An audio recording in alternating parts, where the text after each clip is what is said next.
দেলোয়ার সাহেব সেই ন্যাক ভবনে বিএনপির দায়িত্ব নিয়েছিল, আর জিল্লুর রহমান সাহেব নিয়েছিল আইবি কনকর্ডে। আজকে একবার কল্পনা করে দেখুন, আজকে 35 দিন আওয়ামী লীগ নাই, একটা মুরগির খোপ তারা পায় নাই যেখানে দাঁড়ায় তারা বলবে যে আমরা আওয়ামী লীগ চালাবো। এবার চিন্তা করেন, এটা হার না, এটা পতন, এটা আল্লাহর তরফ থেকে আসছে। আমার এখানে অনেক ভাইদের বক্তব্য আমি শুনলাম, তারা বলছেন যে আমরা বিচার চাই। ভাইয়েরা আমার, আমি বলবো বিচার শুধু আরম্ভ হয়েছে ইনশাআল্লাহ। এই বিচার এমন ভাবে হবে যে বাংলাদেশে আওয়ামী লীগকে সবাই মীর জাফর লীগ হিসাবে জানবে। আগামী 1 বছর আওয়ামী লীগ একটা রাজনৈতিক দলের অস্তিত্ব হারিয়ে ফেলেছে। এই আওয়ামী লীগের 71 সালে যে অবস্থান ছিল, আজকে আওয়ামী লীগ যে ক্যারেক্টার, সেই চারিত্রিক বৈশিষ্ট্য চলে আসছে। আওয়ামী লীগ কোন মানুষের দল হতে পারে না।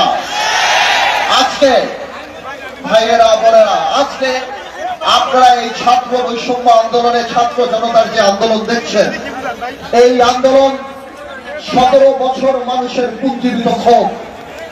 এই আন্দোলন এমন এক পিতার আন্দোলন যে লজ্জায় তার পরিবারের সাথে ভাত খেতে বসে নাই, কারণ সে বাজার করতে পারে না।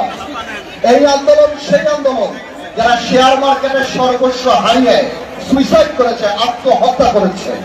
এই আন্দোলন সেই আন্দোলন যখন মানুষ বাজারে যাওয়া বন্ধ করে দিয়েছে, বলতো বাজারে গেলে আমরা লজ্জা পাই। এই আন্দোলন গত 17 বছরে আমরা জেল খেলেছি, আমাদের বিএনপির সচিবরা জেল খেলেছে। আজকে খালেদা জিয়ার মতো একটা নেত্রীকে কিভাবে বাড়ি থেকে বের করে এনে অপমান করার জন্য 2 কোটি টাকার জন্য জেল খাটিয়েছে। তারেক রহমানের স্ত্রী, তারেক রহমানের পরিবার সহ সবাইকে এই সরকার, গত সরকার, আওয়ামী দুঃশাসনের সরকার 2টা মাত্র থিওরিতে বিশ্বাস করে। এক হলো শত্রু, এক হলো ষড়যন্ত্র। ওনাদের বিরুদ্ধে কথা বললে আমরা শত্রু, ওনাদের বিরুদ্ধে আলাপ করলে আমরা ষড়যন্ত্র করি। এই 17 বছরে তারা এই কাজ করে করে মানুষের মনের মধ্যে থেকে জায়গা এমন ভাবে তাদের চলে গিয়েছে যে তারা তো পুলিশ দিয়ে খালেদা জিয়ার বাড়ি খালি করেছিল।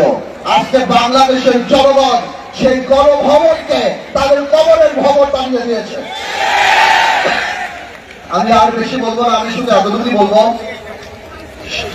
যারা শহীদ হয়েছেন, যারা আহত হয়েছেন, 17 বছরে যারা আহত হয়েছেন, আমার মনে হয় সরকারের পাশাপাশি একটা এই বৈষম্য বিরোধী আন্দোলনে যারা ছিল তাদের একটা লিয়াজত কমিটি আমাদের দলদের মাঝখানে করে দেওয়া উচিত।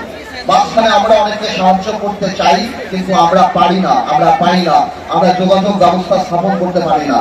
আমি মনে করব নিবন্ধিত রাজনৈতিক দল বা যারা কিংবা এই শৈল শাসনের ফাঁদে পা নিয়ে দালালির খাতায় নাম লিখে নেই, এই গণতান্ত্রিক আন্দোলনে জনগণের সাথে ছিল, আমি অনুরোধ করব, আমি আপনাদেরকে আশ্বাস দিচ্ছি, আমি বলে যাচ্ছি ইনশাআল্লাহ আমরা সবাই মিলে যদি লিয়াজত কমিটি করি, আমরা এই প্রাইভেট সেক্টর থেকে ওনাদের যথেষ্ট যেই ক্ষতি ওনাদের হয়েছে ওইটা তো আমরা পোষণ করতে পারবো না।